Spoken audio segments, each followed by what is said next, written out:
Quanto tempo? Mas quanto tempo a gente vai ter que esperar? Eu não aguento mais essa pasmaceira. Não é com a gente que você tem que reclamar, Carlos.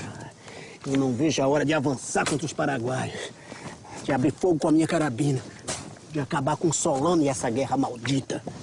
Mas a vontade que sobra em você, meu caro. Falta ao nosso bravo comandante Mitre. Você está sendo injusto. O comandante já disse que está planejando os próximos passos com cautela. É um homem prudente. Excesso de prudência, pra mim, tem outro nome. É medo. Eu também cansei. Meses parados aqui nesse pântano imundo, cheio de doenças. O hospital de campanha está abarrotado. E a comida está acabando. Alguém tem notícias do Alfredo? Eu tive lá semana passada. Parecia melhor. Mas eu não voltei, não. Aquele lugar é muito deprimente. Ao lado do Alfredo, tinha um leito com um soldado, o Juarez. As pernas do coitado estavam gangrenando. E ele gritava, ele pedia que cortassem, que ele não queria morrer. Mas não teve jeito. Era um homem valente. Um voluntário da pátria. E olha que abriu mão de todos os benefícios que o imperador ofereceu. Se tivéssemos mais homens como ele, e menos como meu primo, essa guerra já estava ganha. Qual o problema do teu primo? Ele é da Guarda Nacional. Quando a guerra estourou e a Guarda Nacional foi chamada para completar as tropas do governo, o que fez o covarde? Um acordo com o empregado. O pobre homem ganhou 200 mil reais para vir lutar no lugar do meu primo. Resultado? Morto. Com um tiro na cabeça. Quando o Paraguai invadiu o Mato Grosso, a população correu para defender a pátria. Agora que a empolgação passou, eles fogem do alistamento como o diabo foge da cruz. Por isso o governo está apelando até para os escravos. Ganha todo mundo, não é? Os senhores ficam com a indenização. E os pretos com a liberdade. Se não morrerem na guerra. Mas o Alfredo, ninguém tem notícias? Não. Bom, eu vou até lá. Alguém me acompanha? A gente está de serviço na trincheira. Ô, Martins, aproveita e pergunta pro nosso bravo soldado como foi que ele arrumou aquele ferimento. Não foi em batalha? Foi nada. Ele voltou inteirinho. Dias depois deu baixa no hospital, com um rasgo na coxa. E se você perguntar pra ele, ele desconversa, não conta como aconteceu. Vamos ver o que eu descubro.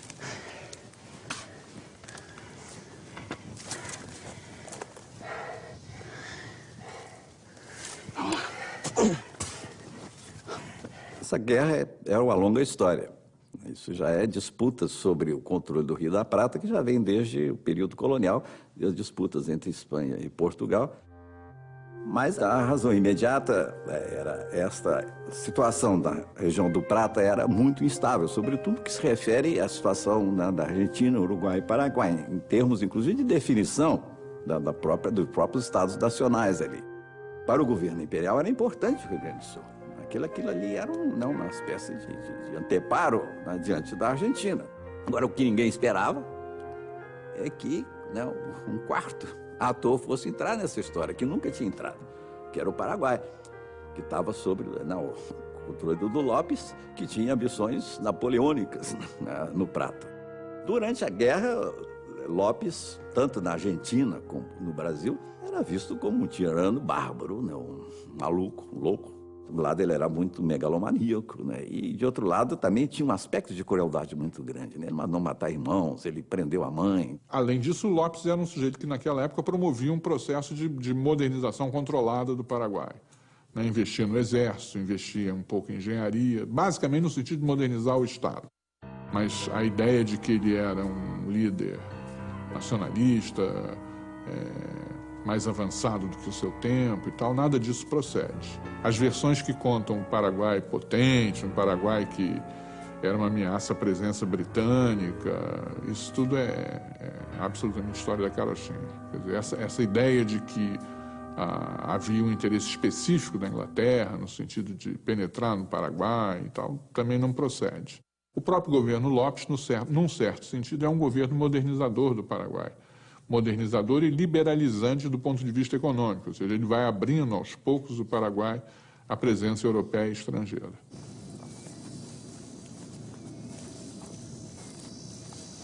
O Alfredo adora fazer mistério. Mas eu sei como foi que ele se feriu. Ele se feriu porque ele voltou ao campo de batalha. E por que ele faria essa estupidez? Vocês conhecem o Alfredo. Dias depois da batalha, o avoado deu pela falta do seu sabre. Ele procurou pelo acampamento todo. Só faltava procurar em um lugar. Ele sabia que era perigoso, mas a vergonha de ficar sem o sabre era muito pior.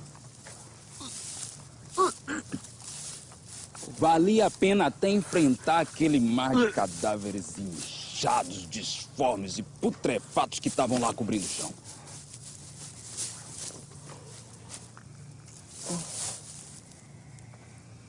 Mas então, ele achou o sabre? Achou. Exatamente no lugar onde ele tinha deixado. O problema é que ele não encontrou só o sabre. Ele deu de cara também com 3 paraguaios. Os caboclos estavam lá saqueando os cadáveres. Vocês acreditam nisso?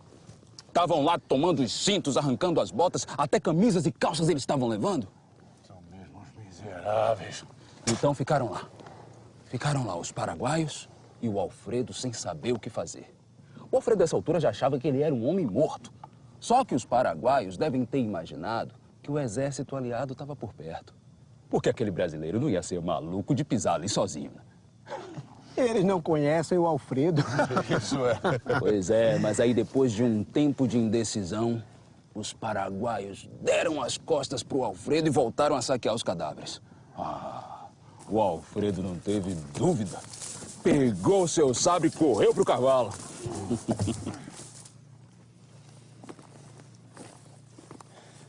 Mas afinal, como é que ele se feriu?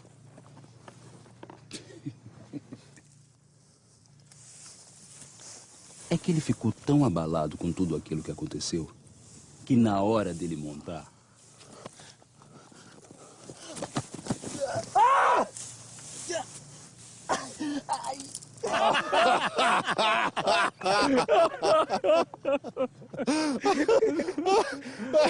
Caí no próprio sabre!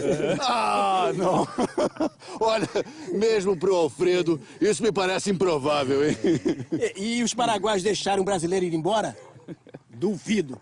Eles são cruéis, assassinos, degoladores.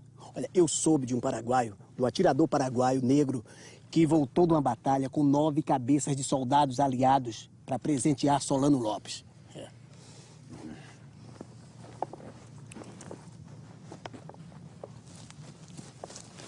O exército no Brasil era totalmente diferente do resto da América Latina. Nós não fizemos uma independência com guerras de independência. Portanto, os grandes heróis militares, né, os libertadores da América Latina, não existiam no Brasil.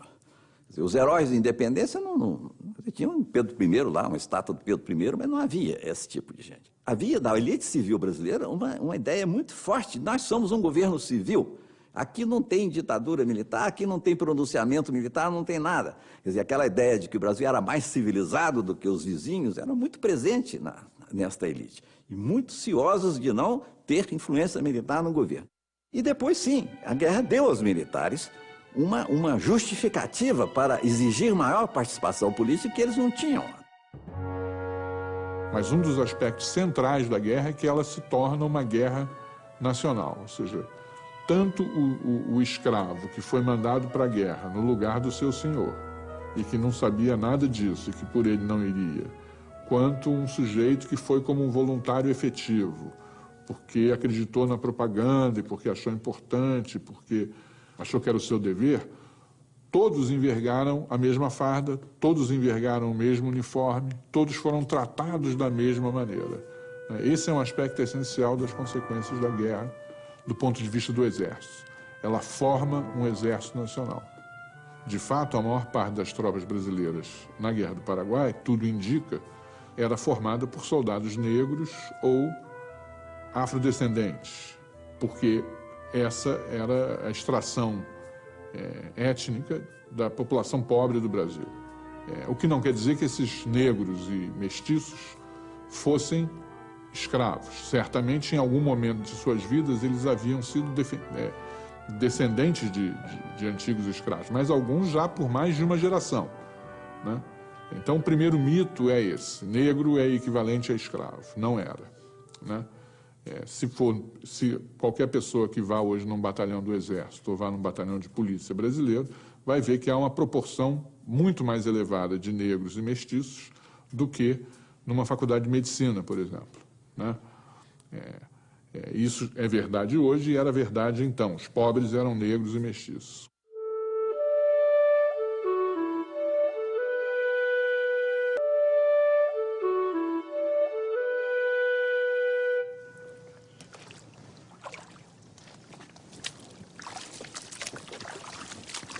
Não sabe de nada, João. Eu vou contar o que aconteceu de verdade. Uma noite, nosso bom amigo estava sentinela. E vocês sabem como as trincheiras por aqui são próximas. Há um tiro de pistola. Ele podia ouvir os paraguaios falando, cantando. Foi então que uma curiosidade arrebatadora se aproximou do Alfredo. E olhar nos olhos deles, conversar com eles. Deve ter bebido uma cachaça para ter uma ideia dessa. O fato é que ele guardou a baioneta, tirou um lenço branco do bolso e foi até lá em missão de paz. Lá chegando, o comandante inimigo, um velho paraguaio, foi logo perguntando: "O que você veio fazer aqui?" E o Alfredo tranquilamente respondeu: "Nada. Vim visitar." Olha, eu posso ver o Alfredo aprontando uma dessas. Tá aí o que respondeu o paraguaio. Então sente-se. E lá ficou o Alfredo, conversando e bebendo com os inimigos como se fossem os melhores amigos.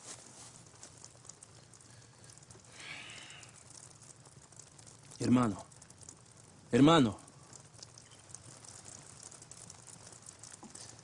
E tudo ia bem. Até que o Alfredo resolveu convencer o comandante inimigo a desertar.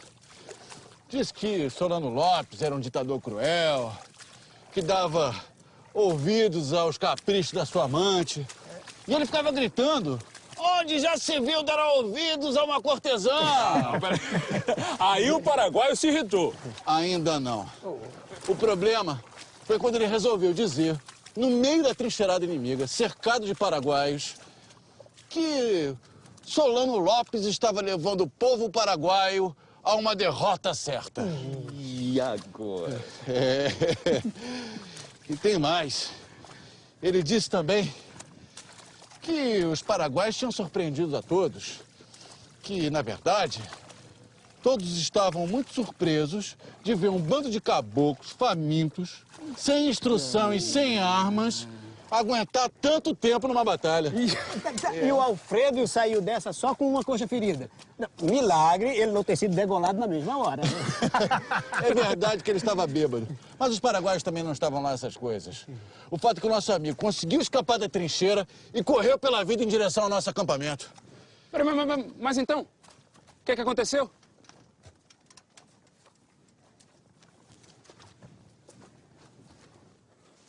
Alto lá!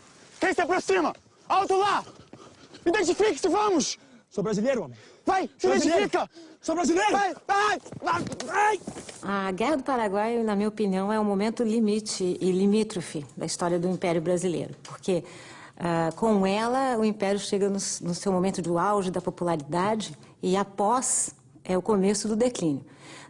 O imperador até então, Pedro II, era um imperador que crescia em sua popularidade e já ia se transformando numa espécie de mecenas do Estado. Então ele financiava artistas, financiava literatos, financiava cientistas. É esse monarca que vendia e divulgava e apreciava, né, essa imagem de um monarca ilustrado, comprometido com a sua nacionalidade, um monarca que se gabava de falar muitas línguas, porém não conhecia ainda o mundo, só conhecia o mundo pelos livros. É esse monarca que vai se haver com a situação espinhosa, com quebra-cabeças que resultará na Guerra do Paraguai. E a reação da monarquia, na sua época, foi uma reação muito controversa, muito ambivalente. Não se entendeu como é que esse imperador, que era até então conhecido como um monarca absolutamente pacífico, protetor dos indígenas. Tinha essa imagem de um monarca que dizia que gostaria de ser um professor e não um rei. Era também um monarca que se dedicava a línguas mortas, era um monarca que se dedicava à cultura europeia e à cultura nacional. Como é que esse monarca se transforma, de um momento para o outro, no voluntário número 1 e no rei da guerra? Mas a guerra não seria tão curta como o Império imaginava, e Dom Pedro também. A guerra traria muitos mortos, e a guerra, divulgados os seus resultados, seria uma espécie de desastre para o Império. De um lado, ex-escravos que eram aliciados para a guerra eram libertos no mesmo momento, então aumentou o número de negros livres no Brasil. Por outro lado, uma instituição é então criada, o Exército, uma instituição que se tornará cada vez mais autônoma e que, como sabemos, terá um papel forte nos destinos e no final do Império.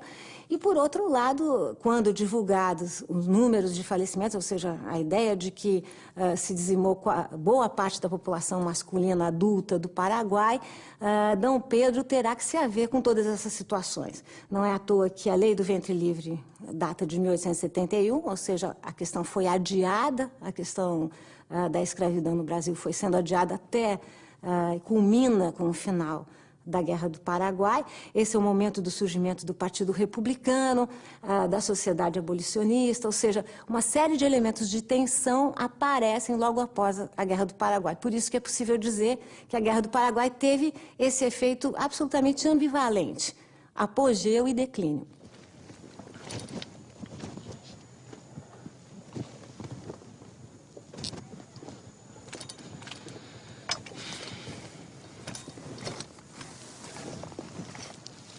Vocês querem conhecer a verdade?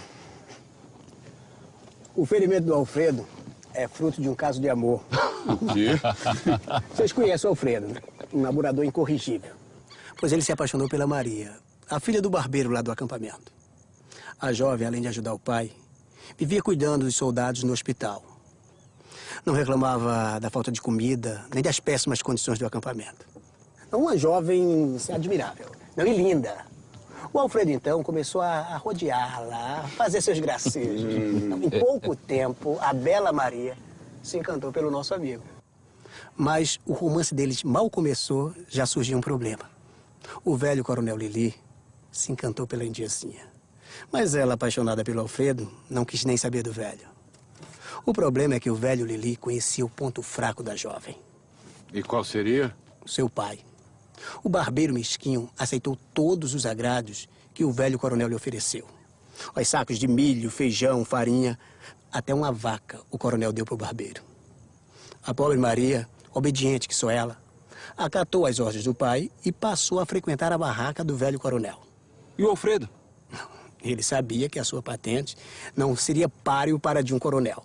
Nem tinha condições de dar nem uma espiga de milho para o barbeiro. Mas o amor não é facilmente vencido. Sempre que o coronel se afastava, o Alfredo entrava sorrateiramente na barraca do velho para aproveitar alguns momentos com a jovem. Mas o nosso amigo, além de um inveterado romântico, era um grande azarado.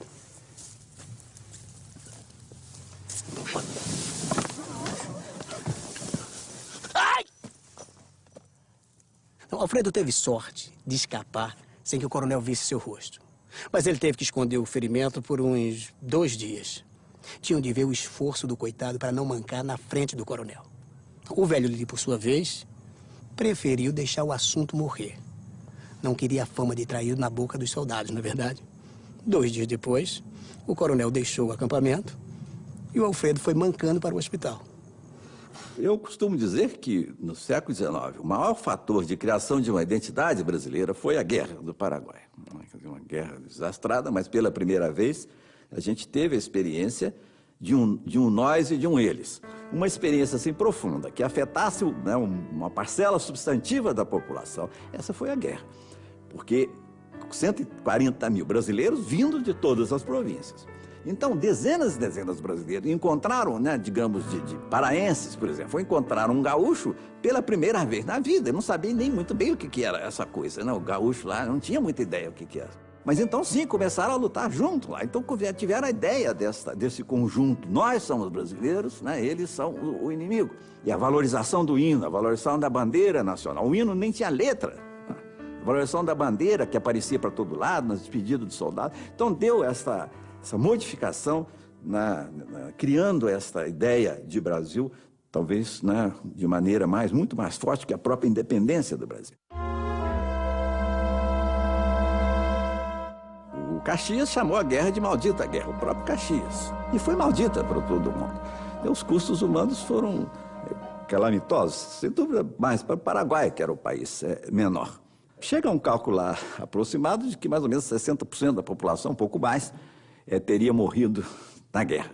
A demografia paraguaia foi totalmente alterada, né, com os resultados da guerra. Alguns acham até que a maior parte das mortes não foi em batalha, foi pelas doenças, sobretudo cólera morbus, e no caso do Paraguai, fome mesmo, né? No último período da guerra, as populações não tinham o que comer e morria muita gente simplesmente de fome. O sofrimento humano durante a guerra, né, já foi enorme, foi uma guerra muito prolongada, uma luta terrivelmente difícil nos pântanos do Paraguai, aliado às doenças, a situação de saúde era calamitosa, então o sofrimento durante a guerra foi enorme. E depois, aí, principalmente no caso do Paraguai, foi realmente um custo humano muito alto.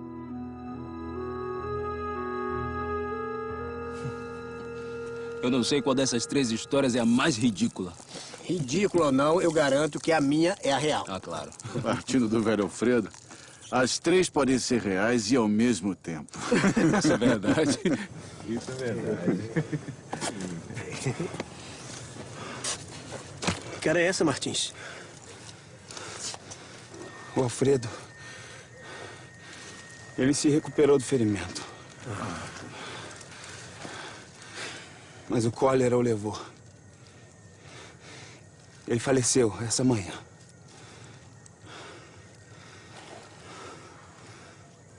Quanto tempo? Quanto tempo mais a gente ainda vai ter que aturar essa guerra maldita? Cada despedida dos soldados de suas mães, e aí há um episódio, né, que se usou, apareceu até nas charges do Rio de Janeiro, a ideia da mãe espartana, uma dessas mães de um voluntário mineiro, se referia ao filho que ia para a guerra com aquela famosa frase que as mães espartanas, né, diziam, como consta na história, né, aos seus filhos que iam para a guerra: ou volte carregando o seu escudo, ou volte carregado sobre ele. Isso, imagina, no interior do país havia mulheres que, né, tinham o conhecimento disso e usavam esse tipo de expressão. Algumas mães, como a própria mãe do Deodoro, quase todos os filhos foram para a guerra, né? Alguns morreram lá, outros se salvaram, etc. Então, eu acho isso muito, muito extraordinário, porque esperar isso naquela população, né? Um país que foi feito na independência, mas partes do país, muitas partes ficaram sabendo 3, 4 meses depois, e que as comunicações eram muito, muito precárias. Praticamente havia comunicação via o mar, apenas marítima, entre as cidades, né, do litoral. E no interior era muito difícil. E como é que, de repente, né, aparecem estes sentimentos, estas demonstrações, capazes de justificar, no início, pelo menos, a ideia de morrer pela pátria, de lutar pela pátria.